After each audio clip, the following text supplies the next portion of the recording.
Hi everyone, it's Lucy from My Crazy Craft Life, and today I'm here with the design team post for Fairy Stamper. Today I'm going to be making this card. I am going to be using a few different stamps, just 3 different stamp sets actually. Condo Dwellers, Stardust Magic Sentiment, and Daisies. I'm going to be doing some watercoloring with this. I mean, not that I would actually call it watercoloring, because it's more of just putting color down and letting it run. So I'm using watercolors, how about that? So I'm gonna stamp this, and I'm using VersaFine black onyx ink because VersaFine is good for watercolors because it won't bleed when you're using them, and putting water on directly on the ink and stuff, it won't bleed and you won't get those kind of black smears when you're watercoloring with it. The paper I'm using, I am using Canson watercolor paper, and I would suggest if you're using watercolor, especially if you're using a lot of water, to use a watercolor paper because it works a lot better and it doesn't get nearly as warped when you're dealing with water like that. Now I'm going to stamp the daisies a few times and make sure that I have all the areas dark and nice, crisp, clean image. And I will do that until I feel like I have the look that I want to go with there. And then I'm going to do the Condo Dwellers, and I'm going to put all of the little fairies kind of flying around the daisy plant and just kind of hanging out there and looking at it and smelling it and flying around it, and kind of just a lot of fun. Now the watercolors I am using some pastel metallics, and then I am using, I believe it's called Stars or Starry, that I'm using all those gold and white colors, and they're all metallics that I'm using. So there'll be a really nice shimmer and shine on the card from the watercolors. And I just think these are really nice, cool looking watercolors. And again, I'm not really coloring with it exactly. I am just gonna, like I said, here I have a couple water pens as well as some watercolor just brushes, and I'm just gonna kind of paint the whole thing, making sure I kind of hit all of the areas where the fairies are and the stamping is mostly.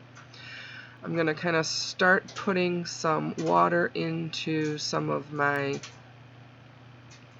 paints just to kind of get them going and moving. I haven't used them in quite a while, so they're going to take a minute to kind of get going. And then I'm just going to put the color in and kind of let the water take it where it wants it to go. And it looks a little messy, but that was kind of the idea that I was going for, was that this was not a perfectly done, perfectly colored card. Now I went back and forth on whether I should color over the centers of the flower. I was going to leave them black, but then I decided I didn't want to leave them black. I was going to use the gold, so I kind of went back and forth with that. I ended up ultimately coloring them black.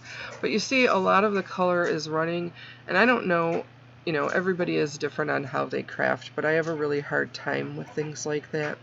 And so I'm really trying to get out of my comfort zone with some of the things I'm doing, and just letting the water take the colors, you know, wherever it may go to. And again, it was just really difficult for me. I do think it's a cool concept, and you know, the finished card I like, and I think it's a cool looking card, but it's just kind of out of my wheelhouse, what I would normally do.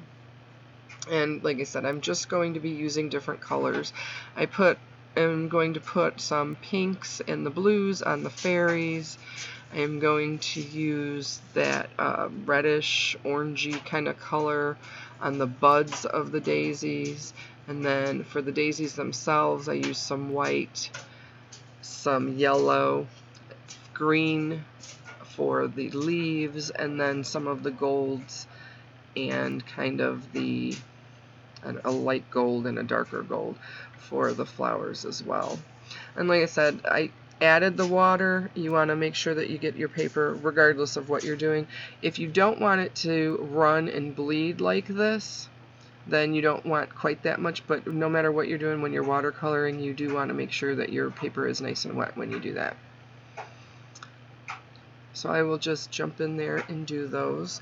While I am on here, I want to make sure everybody knows that you can head over to Facebook and check out Fairy Stamper Hugs. You can not only post your designs that you make, but you can also see a lot of inspiration on there from other people as well as design team members. You can check out fairystamper.com for all of these stamps as well as many more. So while I finish up this painting here, I just kind of wanted to let you know that, to make sure that you check out those things. You can also go on to the retail page on Facebook for that. Fairy Stamper is also on Instagram, so if you want to check that out, make sure you like and subscribe to the YouTube channel if you're not already. Now the final thing I'm going to do here as far as with the watercolors is I'm just going to take some black, mix it up really well, have a lot of water on there, and tap the brush to kind of give it that speckled look. Now I cut out an oval with some dies that I have in my stash in black, and then I am going to use some embossing ink and heat emboss that with gold embossing powder, the sentiment, and that is what the sentiment's going to be on. So I'm just going to pop that gold embossing powder on there. I will hit it with the heat gun. Make sure that your gun is nice and hot. It was actually running in the background for a while before I actually used it, because it works much better when you have a very hot gun. I was getting impatient and it took longer to dry, especially in the areas where there was a lot of water, so I just used my heat gun again to dry up some of those areas on the card panel. And then I'm going to trim this down to about 4 inches by 5 1/4. I'm making an A2 size card, so it is a 5 1/2 by 4 1/4 inch card. And I went back and forth because I wanted to make sure I didn't cut areas that I wanted and to get it to the size I wanted. So I had a lot of cutting little strips off of each area to, like I said, get it to the size that I actually wanted it. And to make sure that it had a nice border, I'm going to use a black cardstock as the background, as the card base for this, so it'll have a nice black frame around it, and then the black sentiment with the black oval with the gold sentiment I think really stands out on the card. I'm going to use some double-sided tape to tape down the card panel, and I do have this thick, and I'm not sure exactly where I got it from, but it's just double-sided tape, and I really like it because it's about 1 inch, so it gives you a really nice wide strip to really make sure you hold it. And when using watercolors or anything that's warping paper like that, I just like to make sure I have enough tape on there so it doesn't pull up anywhere from the card. So I'm going to pop that background onto there, and then I'm going to use some foam squares to pop up the sentiment and kind of decide where I want to put that. So that is pretty much it once I get the sentiment on for this card. I hope you enjoyed the video. Make sure you check out all the videos on the Fairy Stamper YouTube channel. Subscribe to it if you haven't already.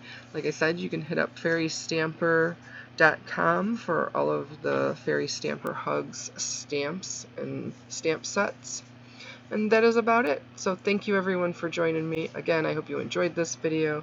Take care, everybody have a great day, and stay healthy.